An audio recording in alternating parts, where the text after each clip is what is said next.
Hey guys, it's the Nerdy Movie Guy, and today I'm going to talk about Loki Season 2, Episode 3.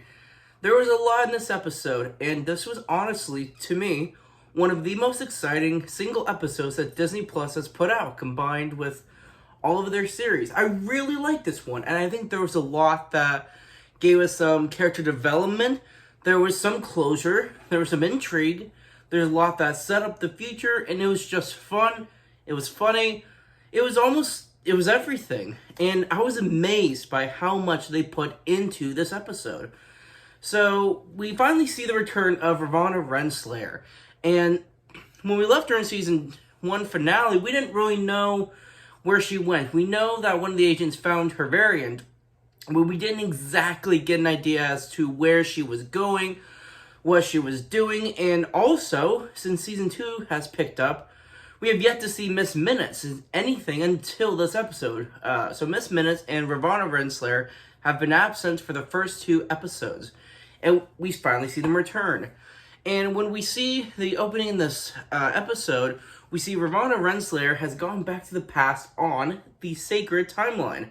So this was very fascinating. She has this bag, this package that Miss Minutes has called her to deliver, this mission came from He Who Remains. So this is the first kind of story we get from He Who Remains. When we saw him in the Loki season 1 finale, he was prepared. He kind of knew what Loki and Sylvie were going to do, and kind of planned that he was going to die. So this is the first time we get to see a glimpse that he had a plan, and he wanted to plant some seeds on the timeline for his return. And this is fascinating to see, because even though He Who Remains has died now, we kind of get the sense that he really was one of the most dangerous ones. And even so, he was afraid of his other variants. So this just kind of builds a suspense. Now, I'm not going to dive into Ant-Man Quantumania. I personally felt that Kang the Conqueror was a little underwhelming, but I'm not that bothered by it, knowing the fact that it was just a variant. I do not believe that was the Kang the Conqueror, the main one that will somehow return for Kang Dynasty and Secret Wars. I think it was just a variant. And I think if the marketing for Ant-Man Quantumania had suggested that, we would have been more receptive to a sort of a weaker version of Kang. But that's just the kind of storytelling I prefer. They hyped him up. He was talking about all the Avengers he's defeated, but he couldn't defeat Ant-Man. So I felt like there was a little bit of a disconnect between his story. But regardless, I am excited to see more variants of Kang the Conqueror because of the series Loki. I think they're setting up his character really well. And so in this episode, we get to see Victor Timely. We finally get to see another variant of Kang the Conqueror. So when we count Ant-Man Quantumania and we count He Who Remains, this is now the 3rd variant. And we know that there's at least going to be a 4th. The one that will show up in Kang Dynasty and Secret Wars. And then technically, if you guys watch the Ant-Man Quantumania end credit scene, there's technically 3 more variants of Kang the Conqueror. Even though they had this giant Coliseum thing where there's a bunch of them. But there's 3 main ones that stand out. So technically, we do have 7 variants already. So I think they're building Kang the Conqueror up pretty well, and I am excited. Quantumania aside, I'm pretty excited for Kang in the future movies. So in this episode, we get to learn more about Victor Timely. Excuse me, guys. So, I don't know the comic origin as well as many of you guys do. I have been told that Victor Timely becomes Immortus, which supposedly Immortus was one of the 3 primary Kang variants in the end credit scene of Ant-Man Quantumania. And I don't know if this is accurate or not, but I've also heard that He Who Remains is Immortus. I've been told that Immortus is the one at the end of time, and he creates his variant in the past so that he himself becomes a loop, thus creating variants across the multiverse. So, if that is true, that's really fascinating. Now, I could be incorrect, but if my information is correct, that doesn't mean that the MCU won't take liberties and change that. So, regardless, it is cool to see Victor Timely in this episode, and I feel like Jonathan Majors kind of gave a different kind of performance, obviously, for Victor Timely, with his speech, with his mannerisms, with his dialogue, and it just felt separate, and it felt like a true variant because this Kang felt different. Even though he hasn't become the Conqueror yet, we kind of get to see the beginnings of what he wants to do, what he wants to become. And he doesn't really see himself as this, of this villain, this conqueror, even though Ravonna Renslayer knows what he'll become. Sylvie expects him to become the conqueror. And this whole episode, we kind of get to see a real character development for Loki because we kind of get to see almost the hero side of him.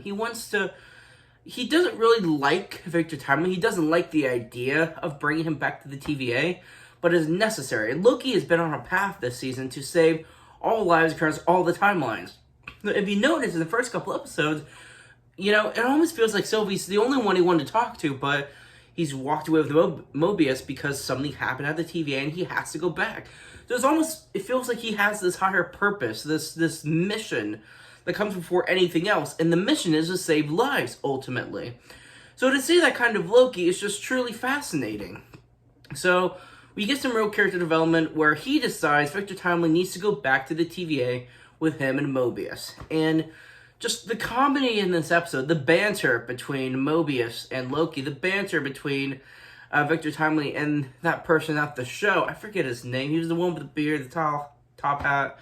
There's just a lot of banter between multiple characters in this episode, and I thought it blended comedy with the suspense, with the story, with the action very well. It felt like everything just blended seamlessly, and I love that. Now, toward the end of the episode, we kind of get to, let me backtrack. Before the end, we kind of get to see the beginnings of a possible relationship between Ravonna and Kang. So Ravonna and Victor seem like they're kind of, they're bonding. And we know Ravonna in the comics is the love interest for Kang the Conqueror. And then we get Loki, and she's leading the TVA under the Timekeepers, under He Who Remains. So we don't know if she's going to end up being a love interest for this Victor Timely or a Kang variant in the future. But regardless, the seeds have already been planted for the actress and the actor to kind of blend their acting and kind of have that relationship being built. So I think it's fascinating to see the beginnings of that, especially in this episode. And when we get toward the end, we get to see, Victor Timely's lab. We get to see these gadgets and gizmos. And we see the beginning of his chair, which is also, sort of his ship that he had in Ant-Man Quantumania. Which, to my understanding, is going to be his ship for most of the variants who are the Conquerors. And this was cool to see. It's just kind of this small seed where you almost feel like he really wants to be the good guy. He kind of feels that he's supposed to be the bad guy, but he doesn't want to. But he also has the gadgets that push him toward the Conqueror role. So when you get to see Miss Minutes, you almost feel like she's sort of this creepy character. You kind of feel like there was this sort of, sexual tension between Miss Minutes and He Who Remains. And now she's, putting that on Victor Timely, who hasn't even created her yet. But we get to see Miss Minutes is frustrated with him, and she's angry. She's this sentient AI, but she wants a body. And she blames He Who Remains for never giving her a body, but now she's blaming Victor Timely. So it feels like I don't think she's to be trusted. I don't think she's just the innocent AI. I don't think she's just going to be the side character for the season. I think she's going to play a role in the Kang, whichever one will become the main Conqueror for our MCU. I think she's going to play a role in pushing him toward the Conqueror role. And I don't know if Miss Minutes and Ravonna are going to change sides. One of them will die, or one of them will be the last person standing by Kang's side. I don't know. But it's definitely setting up this sort of disconnect between Miss Minutes and Ravonna. And I don't know how it's going to end. But what they've started with, I'm fascinated by it. And by the end, Sylvie, she grows as a character. She's wanted to kill Ravonna Renslayer over and over again. And now she finally has her chance. But instead of just executing her, Ravonna always wanted a seat at the end of time with He Who Remains.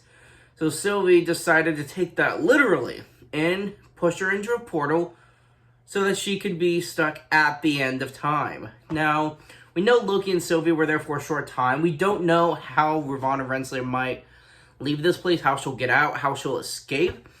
But at the end of the episode, we see she is there at the end of time, and Miss Minutes as well. So the two of them are reunited with the corpse of He Who Remains, and it's kind of creepy. It's given us WandaVision vibes when we got to see that flash of Vision's corpse.